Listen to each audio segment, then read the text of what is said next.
시우 리포트 11월 1주차. 안녕하세요. 웰스겸연구소 정우일 부장입니다.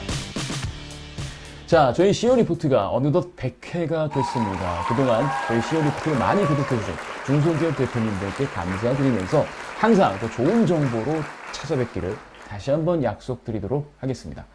자, 저희 시우 리포트 11월 1주차 100회 특집 준비한 내용은요. 첫 번째, 100회 특집이니만큼 좀 재미난 내용으로 준비했습니다.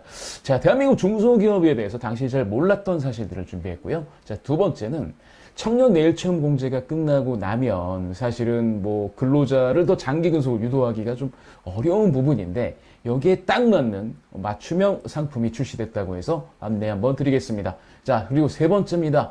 주식을 증여하겠다는 생각들 대표님들이 많이 하시는 것 같습니다.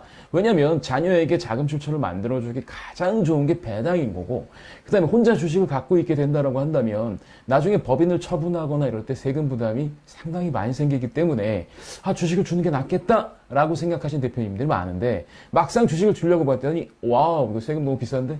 뭐 이렇게 비싸? 라고 생각하실 겁니다. 거기에 대한 해답 바로 드리도록 하겠습니다. 자, 첫 번째 소식입니다. 대한민국 중소기업에서 당신이 잘 몰랐던 사실, 대표님들께 말씀드리도록 하겠습니다. 자, 혹시 9988이라는 단어를 아시나요? 99세까지 팔팔하게 산다. 뭐 이런 말일 수도 있겠는데 이거 그냥 일반적인 생각이고, 대한민국 중소기업에 대한 어떤 특징을 이 9988이라는 말로 요약할 수 있어서 제가 말을 가져와 봤습니다. 대한민국의 모든 기업 중에 중소기업이 차지하는 비율이 무려 99% 이상이고요. 그 다음에 대한민국 근로자들이 근무하는, 그러니까 중소기업에서 근무하는 근로자 비율이 약 88%, 실제로 한 83%인데 뭐 그 정도 된다라고 합니다. 그 엄청난 수의 근로자분들과 그리고 대한민국의 사실 산업 전체를 끌어가는 거의 핵심은 중소기업이라고 할 수 있는데요. 이 중소기업에 관련된 통계들 조금 더 보도록 하겠습니다. 자, 중소기업 비중은 제가 99%라고 말씀드렸지만 사실 99.9%고요. 근로자 비중은 약 82.7%라고 볼 수 있습니다. 그리고 전체 매출에서 우리 대한민국에서 생산되는 기업의 매출 중에서 중소기업이 차지하는 비율은 48.7%다 볼 수 있겠죠. 그러니까 소수의 대기업이 거의 한 50% 정도를 매출을 독점하고 있는 상황이다라고 보시면 되겠습니다.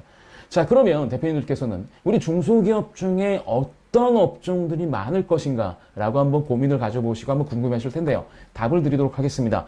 가장 많은 업종은 도소매입니다. 그 다음에 제조가 27.5%, 건설이 이제 그 세 번째라고 보시면 되겠고요.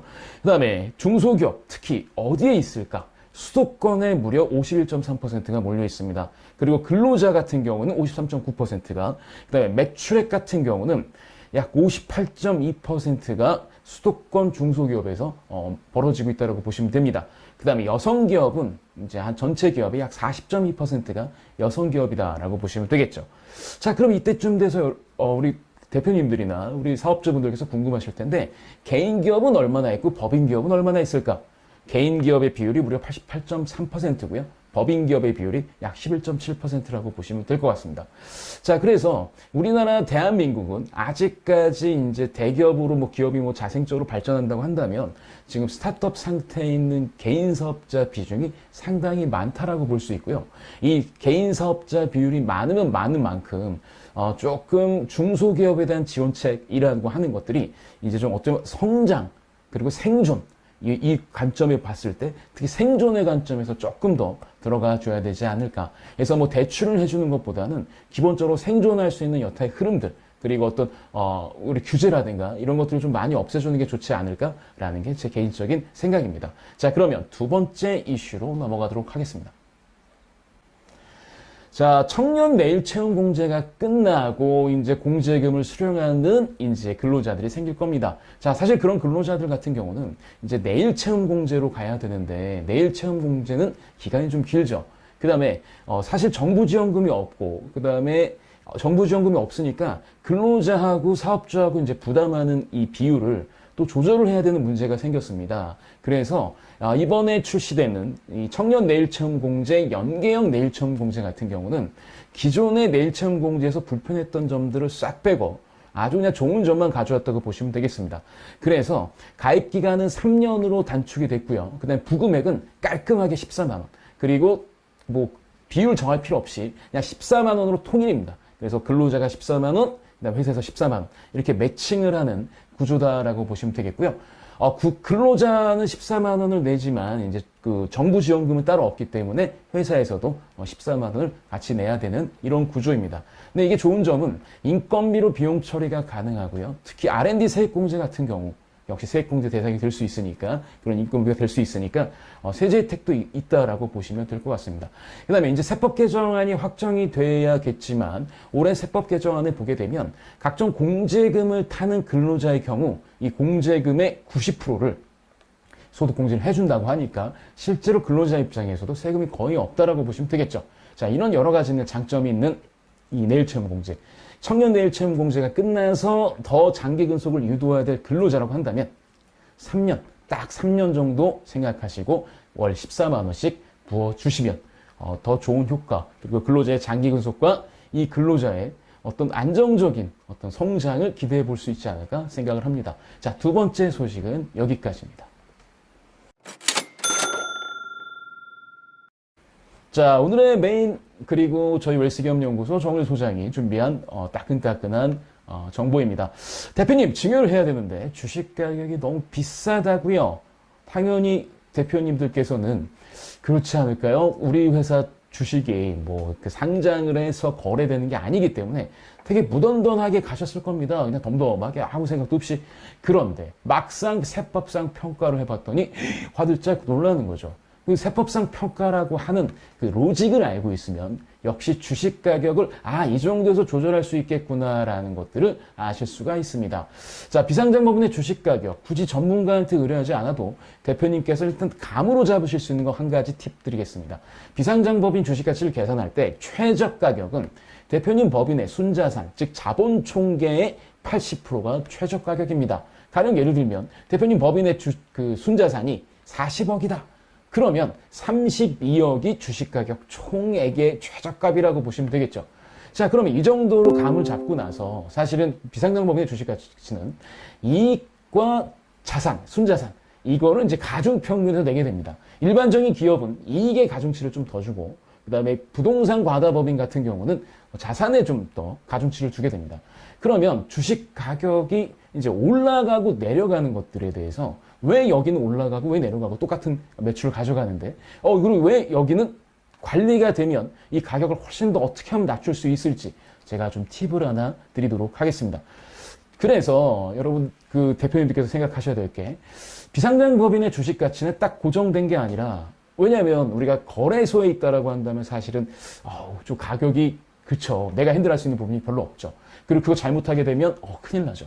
근데 비상장법인의 주식 가격은 어차피 평가 산시계에서 이어지니까 얘를 잘만 조절하시면 됩니다. 일단 첫 번째, 주식 가격을 낮추기 위해서는 이익을 줄이시면 됩니다. 근데 이익을 줄이기 위해서는 뭐 갑자기 뭐 매출을 누락하거나 아니면 일을 안 해버리거나 그럴 수는 없잖아요.